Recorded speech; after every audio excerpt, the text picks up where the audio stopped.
Es para mí un verdadero honor estar en medio de ustedes, celebrando esta solemnidad en honor a Santa María, Madre de Dios, que es como la Iglesia Católica inicia el año de la mano de la Santísima y de la Purísima Virgen María.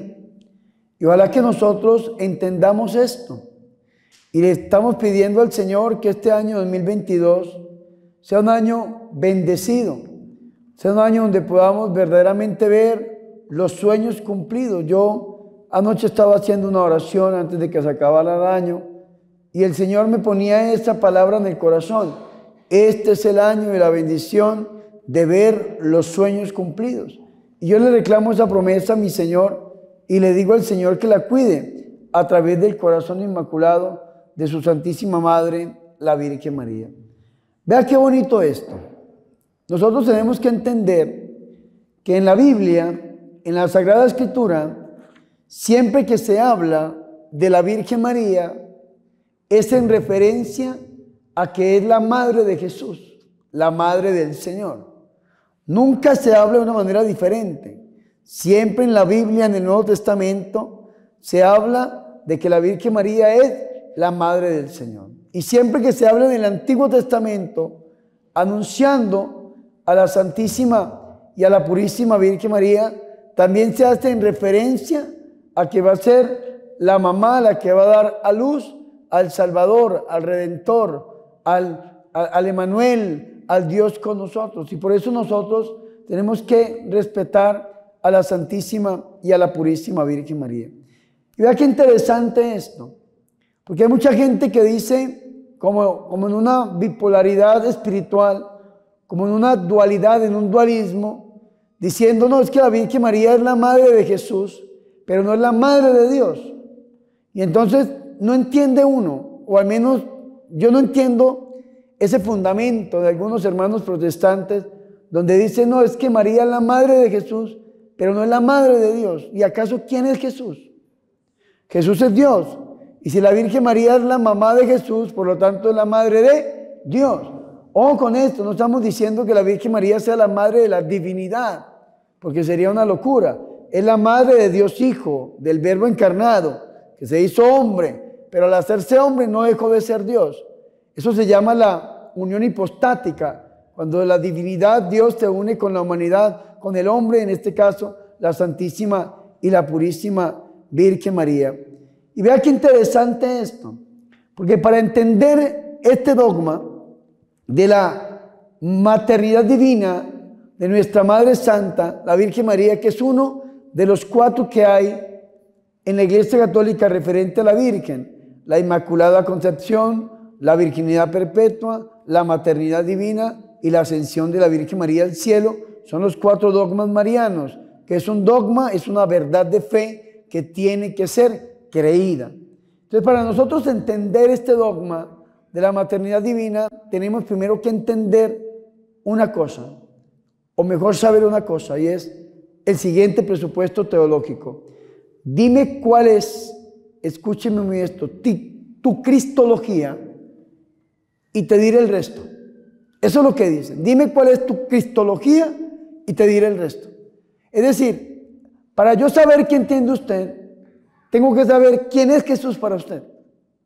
Un ejemplo, si nosotros nos ponemos a pelear con un testigo de Jehová, que Dios los bendiga donde quiera que estén, y ojalá que conozcan del Señor en la Iglesia Católica para que conozcan la revelación plena. Pero un hermanito de esta denominación cristiana no cree que Jesús es Dios. ¿Me hago entender? Usted habla con un mormón. Un mormón no cree que Jesús es Dios. Y entonces usted puede estallarse la cabeza y gastarse la garganta, la voz como la tengo yo, después de todas estas jornadas que duramos desde las 8 de la mañana hasta las 6:30 de la tarde, sin parar, dele, pidiendo al Señor la liberación. Usted se puede desgastar con una persona y nunca le van a creer que Santa María es Madre de Dios, porque sencillamente Jesús no es Dios para ellos. Entonces, por eso dice el presupuesto: dime cuál es tu cristología, qué es lo que tú crees acerca de Jesucristo, y te diré el resto. Si Jesucristo para ti es Dios y la Virgen María la mamá de Jesús, por lo tanto la Virgen María es la madre de Dios. Y vea qué interesante, porque resulta que en la antigüedad, en la iglesia primitiva, al interior de la iglesia se presentaron muchos herejes, muchos herejes. Habían unos que negaban que Jesucristo era Dios, había otros que negaban que Jesucristo era hombre, habían otros que negaban absolutamente todo. Y entonces la iglesia católica, ¿qué le tocó hacer? A la iglesia católica le tocó empezar a darle respuesta a todas esas herejías que aparecían al interior de la iglesia. Porque eran personas que salían de la iglesia, que empezaban a dar teorías diferentes de nuestro Señor y Salvador Jesucristo. Entonces es interesante porque empezaron a aparecer lo que se conoce en la iglesia católica como los famosos concilios ecuménicos. ¿Y qué es un concilio ecuménico? Donde la iglesia se reúne alrededor del Papa, de los obispos, para dar respuesta a una herejía. Entonces se levantaron herejes diciendo que Jesucristo no era Dios. De la divinidad del Padre nunca se ha dudado, porque en el Antiguo Testamento siempre se ha hablado de Dios y siempre se ha creído en el Padre. Y sin embargo el Padre tiene un Hijo, por eso le llamamos Padre. Ese Hijo nuestro Señor y Salvador Jesucristo. Y habían unos que decían, no, no es Dios. Entonces, ¿qué hizo la iglesia? Se reúne en el año 325. Recordemos que en el año 313, en el año 313, se convierte el emperador romano llamado Constantino, se convierte al cristianismo. Y aquí es donde los protestantes dicen, es que Constantino fundó la iglesia católica. Y no, la iglesia católica no la fundó Constantino, la fundó Jesucristo. En la cruz del Calvario, Padre, en tus manos encomiendo mi espíritu. Ahí funda la iglesia, y la fundación oficial, la fundación pública es en Pentecostés, cuando viene el Espíritu Santo sobre la Virgen María y los apóstoles. Esta es la fundación de la iglesia. Pero resulta que la iglesia era perseguida y se tenían los primeros cristianos que esconder porque los mataban, porque los perseguían, una cantidad de cosas en contra de ellos, y se escondían en las cuevas, en las cavernas. Ustedes pueden ver en Roma cómo están todas estas cuevas ahí donde se escondían los primeros cristianos, y en muchos lugares del mundo aparece eso. Pero resulta que cuando se convierte el emperador Constantino, la religión del emperador era la religión del pueblo. Escúcheme muy bien, si el emperador era cristiano, el pueblo era cristiano. Si el emperador era pagano, el pueblo era pagano. Y según la religión del pueblo, así era la religión, la religión del emperador, así era la religión del pueblo. Entonces los grandes emperadores eran paganos, y entonces todo el pueblo era pagano, y todo el pueblo perseguía a los cristianos. Cuando se convierte el emperador y lanza el edicto que se llama el Edicto de Milán, no es que funde la iglesia cristiana, la iglesia católica, sino que hace de la iglesia cristiana, de la iglesia católica, la religión oficial para el imperio. Y entonces salen los cristianos de todos sus escondites, se acaba la persecución y se convierte todo el imperio romano. Tanto que el emperador empezó a regalar todas sus casas, las casas del rey, que se llaman basílicas, las casas del rey, para que se construyeran iglesias con ellas. Un ejemplo, allá en Roma encontramos nosotros la Basílica de Letrán, Santa María la Mayor, encontramos nosotros otras basílicas que son de las primeras basílicas en la era cristiana, después de que se convierte el emperador al cristianismo. Entonces, ¿qué pasa? Resulta que el emperador, al convertirse, empiezan a encontrarse con el Papa unas herejías donde se decía que Jesucristo no era Dios. Y entonces, ¿qué hace el Papa con el emperador? Citan un concilio en el año 325. En el año 313 se había convertido el emperador. En el año 325 citan un concilio que se llama el Concilio de Nicea. Y allí en Nicea entonces se habla acerca de la divinidad del Hijo y se compone la primera parte del credo niceno-constantinopolitano, que es el credo largo que rezamos nosotros los domingos. En Colombia nunca lo rezamos por lo general en la liturgia, excepto por allá cuando un obispo lo cita en alguna solemnidad, siempre se reza el credo de los apóstoles, más no el credo niceno-constantinopolitano. Sin embargo, vea qué interesante, la primera parte de ese credo nos habla acerca de la divinidad del Hijo. Y eso es importante porque se crea en el año 325. Después queda claro, la Iglesia Católica habla, Jesucristo es Dios. Y entonces después, ¿con quién arremeten? Arremeten contra el Espíritu Santo.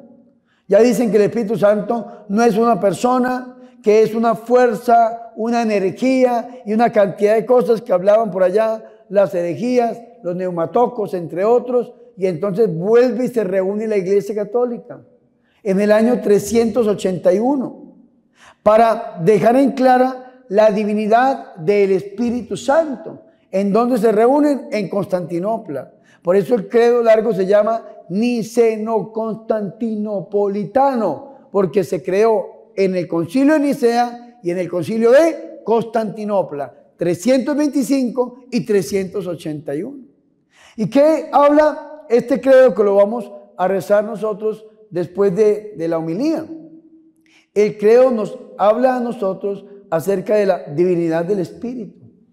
Creo en el Espíritu Santo, Señor y dador de vida, Dios de Dios, luz de luz, que con el Padre y el Hijo reciben una misma adoración y gloria, y que habló por los profetas. ¿Sí me hago entender? La divinidad del Espíritu. Entonces, después de que la Iglesia Católica deja clara que Jesús es Dios, de que el Espíritu Santo es Dios, y que hacen parte de la Santísima Trinidad junto con el Padre, después vienen los herejes a arremeter en contra de la Virgen María. Y es importante esto, mis hermanos, porque en el año 431 la Iglesia Católica le toca reunirse gracias a que se levantó un hereje llamado Nestorio. No me gusta casi nombrar a los herejes, Nestorio, diciendo que María o la Virgen María no era madre de Dios, sino que era la Cristotocos, la madre de Cristo, la madre de la humanidad de Jesús, pero que Jesús no era Dios. Y esto es lo que se conoce como el famoso adopcionismo, que es una herejía. Cuando Jesús se convierte en Dios, dicen los herejes, cuando se bautizó. Jesús a los 30 años, cuando se bautiza, entonces viene el Espíritu Santo y el Padre lo adopta cuando dice, este es mi Hijo amado en quien me complazco. Y ahí lo convierte en Dios, dicen los herejes. Una herejía terrible que la creen algunas denominaciones cristianas de este mundo contemporáneo, que creen en la herejía del adopcionismo. Pero ¿qué dice la Iglesia Católica? La Iglesia Católica dice no, eso no es así. Ustedes están mal, porque resulta que Jesucristo se hizo hombre sin dejar de ser Dios. Lógicamente que la Virgen María es la madre de Cristo, porque le da la humanidad a Jesús en la anunciación, en la encarnación del Hijo de Dios. No hay mediación de hombre. Quedó embarazada por obra y gracia del Espíritu Santo. Entonces es la mamá de la humanidad de Jesús, de ese niño que nace de la Virgen María, que es el Cristo, Jesús. Claro que sí, es la madre, es la Cristotocos, pero eso no le quita que sea la madre de Dios. Y la Iglesia Católica le da un título a la Virgen María que es Theotokos, que viene a traducir muy literalmente o muy cercanamente como la que pare a Dios, la que engendra a Dios, la que da a luz a Dios, y algunos la traducen como Madre de Dios. Entonces, este dogma que nosotros celebramos hoy, 1 de enero, es un dogma que se dejó estipulado, instituido desde la antigüedad en el año 431 como dogma de la Iglesia, aunque los cristianos ya reconocían a la Virgen María como Madre del Señor, como Madre de Dios. Lo hizo Isabel en la Biblia. ¿Qué hizo Isabel en la Biblia cuando llegó su prima, la Virgen María? Lucas capítulo 1, versículo 39 en adelante. La Virgen María se va a visitarla. Lucas capítulo 1, versículo 40-41, cuando entra donde estaba Isabel, ¿qué dice Isabel? Qué alegría que la madre de mi Señor, de mi Adonai, de mi Dios, venga a visitarme.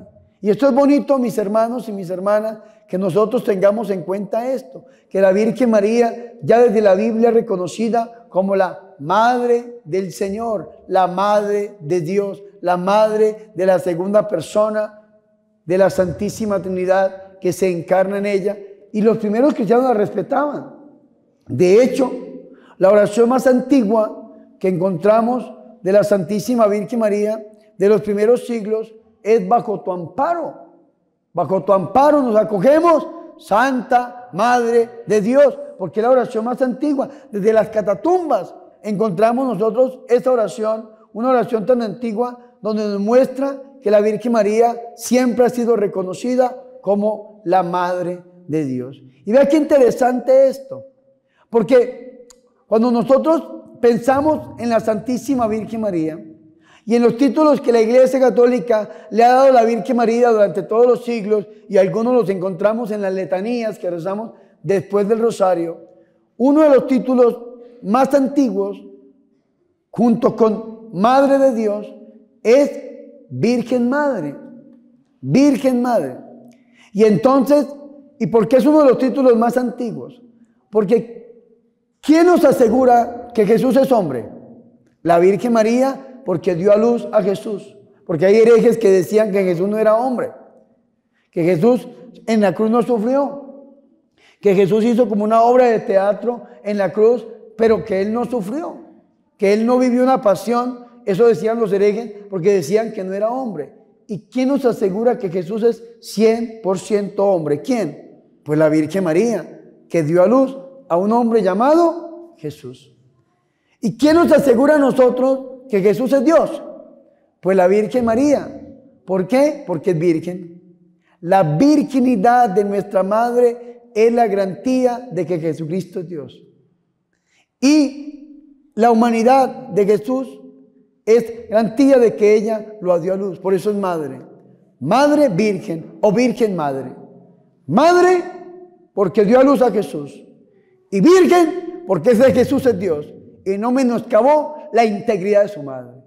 Entonces la gente que dice, no, es que María no es virgen, usted está diciendo que Jesús no es Dios. ¿Sí me hago entender o no? Que los dos títulos van muy unidos. La Virgen María, Madre de Dios, ella, escúcheme muy bien, fue la que recibió a su Hijo, nuestro Señor y Salvador Jesucristo. Hay una homilía muy bonita, hay un libro que me encanta leerlo cuando tengo el tiempo, lo tengo en mi cuarto allá en Colombia. Se llama Alabanzas a María, de San Bernardo de Claraval. Y San Bernardo en este libro dice lo siguiente. Dice, el Padre le entregó a su único Hijo, nuestro Señor Jesucristo, a la Virgen María. Se lo entregó a ella se lo entregó. ¿Y cuál es la vocación, la misión de la Virgen María? Recibir y dar a Jesús, como decía el padre Darío Betancourt. Recibir y dar a Jesús. ¿En dónde encontramos eso? Gálatas, en el capítulo 4, versículo 4, que fue el texto de la segunda lectura que escuchamos hoy. Escúcheme bien. Al llegar la plenitud de los tiempos, envió Dios a su Hijo. Dios Padre envió a su Hijo, nacido de una mujer. ¿Y quién es esa mujer? La Virgen María. Nacido bajo la ley para rescatar a los que estábamos bajo la ley, al fin de hacernos hijos suyos. Vea qué interesante esto. Nosotros somos hijos de Dios porque hemos recibido a Jesús. Pero ¿quién es la que entrega a Jesús? Ella. Eso es lo que está diciendo la Biblia. Al llegar la plenitud de los tiempos, envió Dios a su Hijo. ¿Acaso Dios no es todopoderoso? ¿Acaso no podía venir en medio de nubes, de ángeles, de relámpagos, como venía en el Antiguo Testamento? Pero Dios decidió entregárselo a una mujer.